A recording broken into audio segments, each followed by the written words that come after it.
बंदा जिससे प्यार करता है ना, वो बंदा कभी कभी फिर प्यार का फ़ायदा नाजायज़ भी उठाता है, कभी कभी ये भी नुकसान लोग करते हैं। पहली बात तो ये कि जब प्यार हो जाए तो उसका फ़ायदा जायज़ भी नहीं उठाना चाहिए।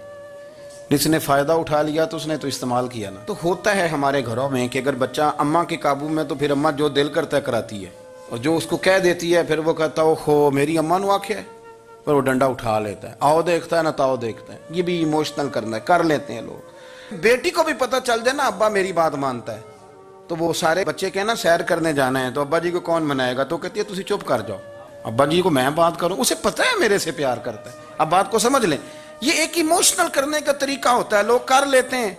और वो बंदा चूंकि प्यार कर रहा होता है, तो प्यार करने वाला बहरहाल कहीं ना कहीं फिर काबू आ जाता है। वो इस्तेमाल भी हो तो हो जाता है, लेकिन वो बंदा ठीक होता है, क्योंकि वो इस्तेमाल हो भी रहा है, तो हो तो प्यार में रहा है ना, प्यार में हो रहा है ना। समझ ले मेरी बात को। हजरत साद बिन नबी वकास रदी अल्लाह तआला अन्हु का ना अपनी माँ से बड़ा प्यार था, बड़ा प्यार था अपनी वालदा से।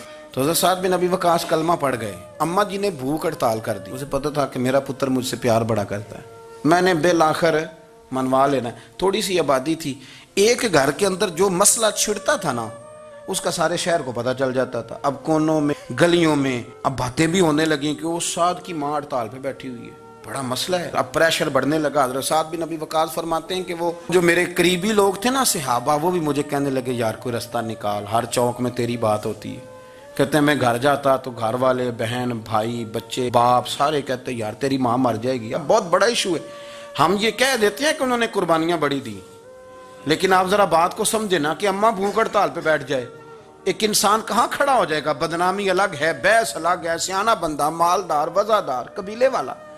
हजरत साद बिन नबी वकास की माँ ने 3 दिन तक रोटी नहीं खाई, पानी नहीं पिया, बेहोश हो गई। अब जब बेहोश हुई तो शोर पड़ा, सारा मोहल्ला जमा हो गया। अब सारे लोग खड़े, और बच्चा वो है जो माँ की बड़ी मानने वाला है। अम्मा के ऊपर लोगों ने पानी शानी डाला, होश आई तो हजरत साद बिन नबी वकास करीब आए, कहने लगे अम्मा एक बात करनी है। अम्मा भी बड़ी मुश्किल से उठ के बैठ गई कि पुत्र मानने लगा मेरा।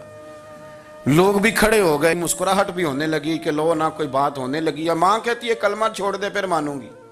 हजरत साद बिन नबी वकास कहने लगे अम्मा सुन मेरी बात, 3 दिन हो गए, मक्के का कोई कोना खुदरा ऐसा नहीं जिसमें मेरी तेरी बातें ना हुई, और कबीले का, इलाके का कोई शख्स नहीं, लोगों ने बड़ी बातें की। और लोग जब बातें करने पे आते हैं फिर ऊपर तक जाते हैं। ये भी कहा कि क्या दीन ये सिखाता है कि माँ भूखी मर जाए। ये भी लोगों ने कहा, मैंने हर शय सुनी, बर्दाश्त की, अम्मा अब तू मेरी बात कान खोल के सुन ले। माँ कहने लगी वो क्या? तो हजरत साद कहने लगे पैदा मुझे तूने किया है, 9 माह तेरे पेट में रहा हूं, रोटी तेरे हाथ से खाई है,